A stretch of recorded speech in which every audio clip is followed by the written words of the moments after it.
नमस्कार विद्यार्थी मित्रांनो, मी प्राध्यापिका राधा तिवारी गोसे वाणिज्य महाविद्यालय वर्धाच्या ई लर्निंग प्लॅटफॉर्मवर तुम्हा सगळ्यांचे स्वागत करते।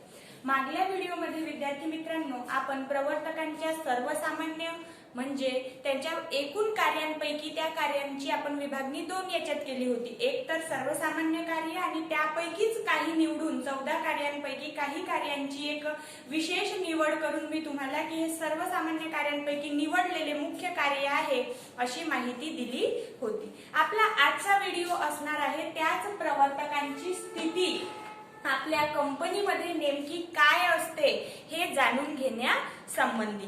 तर प्रवर्तकांनी केलेल्या विविध प्रयत्नांमधूनच कंपनीचा निर्माण होत असतो किंवा कंपनी निर्माण होत असते।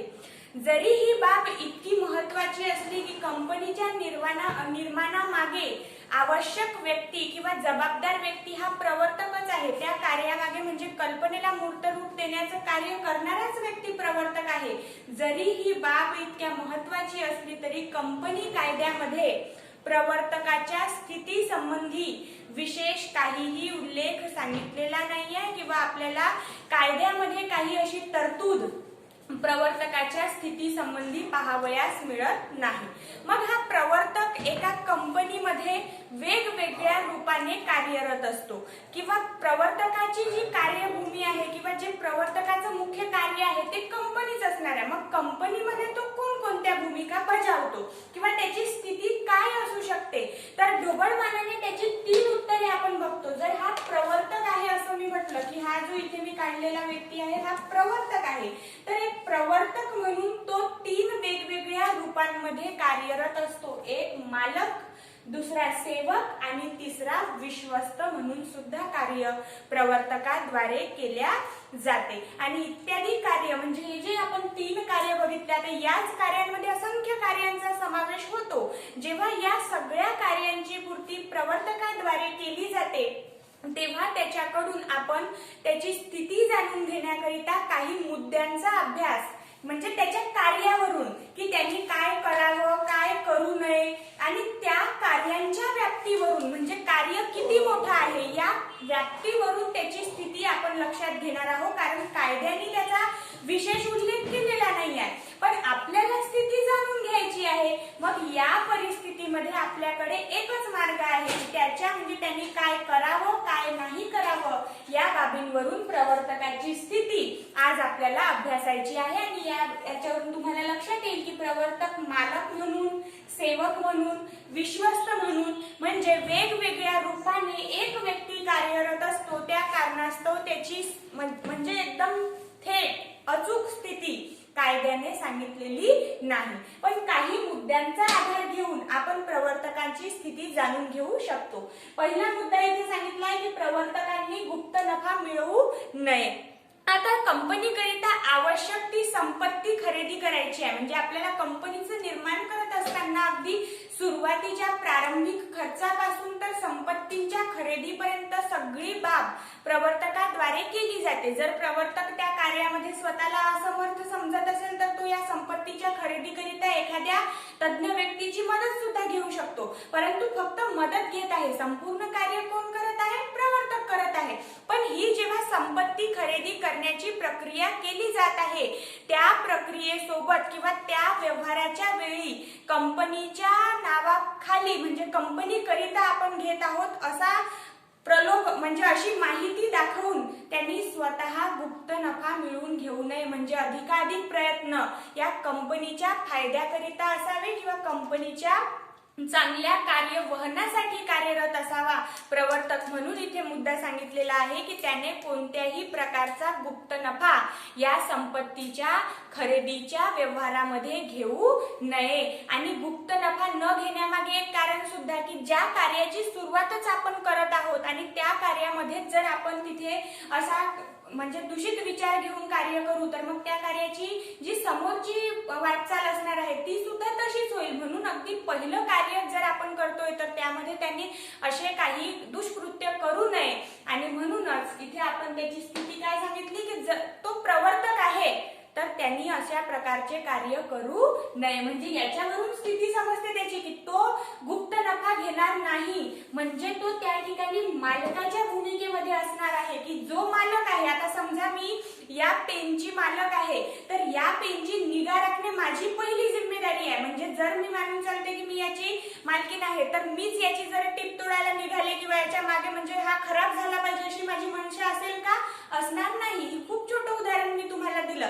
कंपनी ही फार मोठी असते. जेव्हा फार मोठ्या कार्याकरिता एखादा व्यक्ती मालक या रूपाने समोर निघालेला आहे, तर त्यांनी अशा चिल्लर बाबी म्हणजे गुप्त नफा मिळवणे, 5 लाखाच्या खरेदी मागे म्हणजे तिथे कागदोपत्री 5,50,000 दाखवणे आणि 50,000 स्वतः घेऊन घेणे, अशा प्रकारचे जे काही कार्य आहे ते करू नये आणि मोठ्या मनाने तिथे मालकाची भूमिका निभावून मालकाच्या स्थितीवर प्रवर्तकाने उभं राहायला हवं. दुसरी इथे बाब सांगितलेली आहे की सत्य परिस्थिती सादर करणे.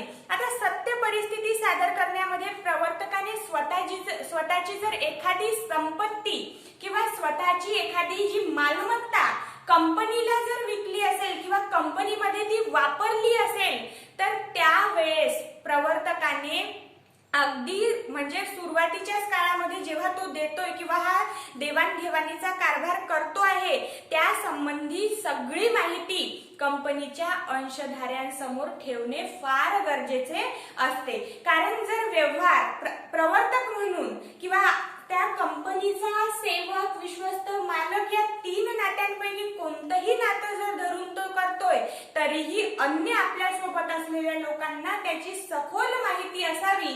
या कारणास्तव असा जर आंतरिक व्यवहार झाला असेल, म्हणजे प्रवर्तकाची संपत्ती, मानून चला आपला कन्स्ट्रक्शनचा बिझनेस आहे, म्हणजे बांधकाम करण्याचा व्यवसाय आहे आणि त्या बांधकाम करण्याच्या आपण एखादी बिल्डिंग बांधण्याचा ठेका घेतला, कॉन्ट्रॅक्ट घेतला. या परिस्थितीमध्ये जी मिक्सर मशीन असते मिक्सचर बनवण्याकरिता सिमेंटचं आणि रेतीचं, तर त्याकरिता लागणारी मशीन आपल्याला हवी होती आणि त्या मशीनची जी गरज आहे ती पूर्तता करण्याकरिता प्रवर्तकाने त्याच्याजवळ, कारण तो या व्यवसायामध्ये आता आलेला आहे, पण होऊ शकते की ही कंपनी नवीन आहे पण पहिले छोट्या पैमान्यावर तो व्यवसाय करत असेल, तर त्याच्याजवळ ती मशीन उपलब्ध आहे. तर त्या कन्स्ट्रक्शनच्या कामाकरिता लागणारी मशीन प्रवर्तक स्वतः जाऊन आणेल. पण त्यांनी जेव्हा व्यवसायामध्ये ती मशीन आणली आणि संपत्तीची तिथे देवाणघेवाण झाली आणि कंपनीद्वारे ती खरीदल्या गेली असं दाखवलं जात आहे, तर अंशधाऱ्यांना ती माहिती असावी की आंतरिक देवाणघेवाणीमध्ये मग तुम्ही तिथे ते कसं पण सांगू शकता. कसं पण म्हणजे काय? फायद्याच्या रूपाने सांगा की जर बाहेरून आपण घेतली असती तर 5 लाखाचा खर्च आला असता, पण जर मी आपल्या याच्या व्यवसायामध्ये वापरत आहे तर फक्त 2.5 लाख रुपयामध्ये मी ते कंपनीला दिलेली आहे किंवा व्यवहार झालेला आहे. म्हणजे तिथे अन्य लोकांची समजूत कोणत्या प्रकारची घालायची हा वेगळा प्रश्न, पण पहिले त्यांना माहीत असावं, ही बाब तिथे महत्वाची असते. आणि इथे सुद्धा जेव्हा विश्वासाचा एक बंधन असतो, आता कंपनी कायदा प्रवर्तकाची स्थिती दर्शवत नाही, पण कंपनी आणि प्रवर्तक यांच्यामध्ये असणारं नातं हे विश्वासाश्रित म्हणजे विश्वासाच्या आधारावर चालणारं आहे असं सुद्धा कायदा सांगतोय. मग त्या परिस्थितीमध्ये आपल्याला त्या विश्वासाला तडा जाऊ नये अन्य लोकांच्या, अंशधाऱ्यांच्या, याची बाब सगळ्यात पहिले प्रवर्तकाला मध्य नजर ठेवावी लागते किंवा आपल्या डोळ्यासमोर ठेवावी लागते आणि तसंच कार्य करावं लागतं. म्हणून दुसरा मुद्दा आहे की सत्य परिस्थिती सादर करणे. त्याच्यानंतरचा तिसरा मुद्दा आहे विश्वासाचे संबंध. आताच या विश्वासाच्या संबंधाचा काही भाग मी दुसऱ्याच मुद्द्यामध्ये तुम्हाला समजून सांगितला, पण तरीही प्रवर्तकांनी कंपनीशी किंवा कंपनी करिता जे भागधारक आपल्या भांडवलाची देणगी देऊन कंपनीला वित्त पुरवठा करत आहात किंवा करत आहेत, अशा भागधारकांसोबत विश्वासाचे संबंध सदैव पाळले पाहिजे. कारण कंपनी, प्रवर्तक, भागधारक या तिघांमध्ये एक महत्वाचं आणि अमूल्य असं आपण बघतो की सहसंबंध असतो आणि प्रवर्तक आणि अन्य असलेले भागधारक किंवा अंशधारक त्यांच्यामध्ये विश्वासाची भूमिका नेहमी असली पाहिजे, विश्वासाचा संबंध नेहमी असला पाहिजे. आणि या वेळेस जर विश्वासाचे संबंध प्रवर्तकाद्वारे पाळले जात आहे तर तो विश्वस्तांच्या भूमिकेमध्ये कार्यरत आहे असं आपण म्हणू शकतो. त्याच्यानंतरचा मुद्दा दिलेला आहे करारांना मान्यता देणे. आता प्रवर्तक हा अगदी कल्पना विश्वातून निघालेल्या कल्पनेला मूर्त रूप देईपर्यंत म्हणजे कंपनीला व्यवसाय प्रारंभण्याचं जोपर्यंत प्रमाण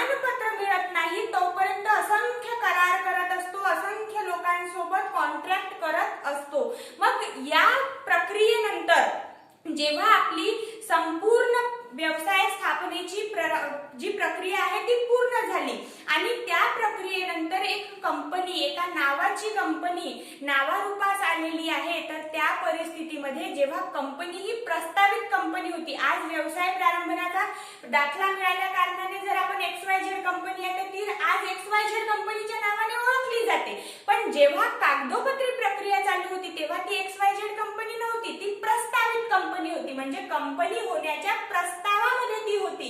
तर प्रस्तावित कंपनी असताना केलेल्या करारांची संपूर्ण माहिती किंवा त्या करारांची जी काही आपली पुन्हा करण्याची कागदोपत्री प्रक्रिया आहे ती अस्सल कंपनी जेव्हा नावारूपास येते तेव्हा त्या करारांना आपल्याला कंपनीच्या सोबत, म्हणजे करारांना मान्यता कोण देईल की ही जी झालेली सगळी प्रक्रिया आहे ही त्या प्रस्तावित कंपनी असणाऱ्या व्यक्ती सोबत नाही तर आमची XYZ कंपनी सोबत झालेली आहे, ही मान्यता त्या करारांना आपल्याला मिळवून द्यावी लागते। नाहीतर काय होईल की ते करार कंपनी सोबत केलेले आहे असं जाहीरच होणार नाही, ते त्या संबंधित प्रवर्तकासोबत झालेले आहे किंवा या व्यक्तीसोबत झालेले आहे असं सुद्धा जाहीर होऊ शकतं। म्हणून कंपनी स्थापनेनंतर कंपनी स्थापनेच्या पूर्वीच्या सर्व करारांना मान्यता मिळवून देण्याचं कार्य सुद्धा प्रवर्तकांना करावं लागतं आणि त्या परिस्थितीमध्ये त्याला मोठं मन ठेवून किंवा आपली एक जबाबदारीची जाणीव ठेवून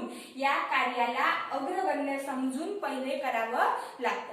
त्याच्यानंतरचा मुद्दा आहे वैयक्तिक जबाबदारी नसणे। आता प्रवर्तकांनी स्वतःच्या अधिकारात किंवा आपल्या अधिकार कक्षेमध्ये येईल या सर्व बाबींचा बिलकुल ख्याल ठेवून किंवा लक्षात घेऊन सगळं काम केलेलं आहे, पण ही बाब केल्याच्या नंतरही जर एखादा व्यवहार फसकटत असेल किंवा त्या व्यवसायामध्ये आपल्याला, म्हणजे त्या व्यवसायाची जी आउटपुट आहे किंवा त्या व्यवसायातून निघणारी जी बाब आहे ती चांगली झाली असं आपण म्हणू शकणार नाही, तर या परिस्थितीमध्ये त्यांनी तर अगदी आपल्याकडून म्हणजे 100% पूर्ण काम करण्याची भावना ठेवून आपलं पूर्ण कार्य चांगल्या पद्धतीने व्हावं याकरिता कार्य केलं होतं, पण जर अशा परिस्थितीमध्ये कार्य बिघडत असेल तर ती जबाबदारी त्याची नसून म्हणजे वैयक्तिक त्याची जबाबदारी नाही आहे आणि त्या सगळ्या कामाचा बोजा कंपनीच्या नावावर घालण्यात येतो। त्याच्यानंतरचा सर्वात शेवटचा मुद्दा आहे प्रवर्तकांना दंड। आता जर प्रवर्तकांनी ज्या प्रकारची माहिती पत्रकामध्ये छापलेली आहे त्या माहिती पत्रकाच्या प्रलोभनात पडून एखादा भागधारक जर भागांची खरेदी करतोय आणि नंतर त्याच्या निदर्शनास आलं की ही जी बाब आहे किंवा ही जी माहिती इथे दिलेली आहे ही अचूक माहिती नाही आहे, ही खोटी माहिती आहे, तर या परिस्थितीमध्ये त्याची जी काही हानी होईल त्या संपूर्ण हानीकरिता प्रवर्तकाला गुन्हेगार मानलं जाते, दोषी मानलं जाते आणि त्या गुन्ह्याकरिता प्रवर्तकाला दंड सुद्धा दिलं जातं। ह्या दंडाचं स्वरूप दोन प्रकारचं असू शकते, एक तर आर्थिक स्वरूपामध्ये दंड आकारला जाईल किंवा त्याला कारावासाची शिक्षा सुद्धा होऊ शकते। तर विद्यार्थी मित्रांनो, आजच्या या भागामध्ये किंवा व्हिडिओमध्ये आपण एका कंपनीमध्ये प्रवर्तकांची स्थिती काय असते आणि 3 वेगळ्या वेगळ्या रूपांमध्ये कार्यरत असलेला म्हणजे मालक, सेवक आणि विश्वस्त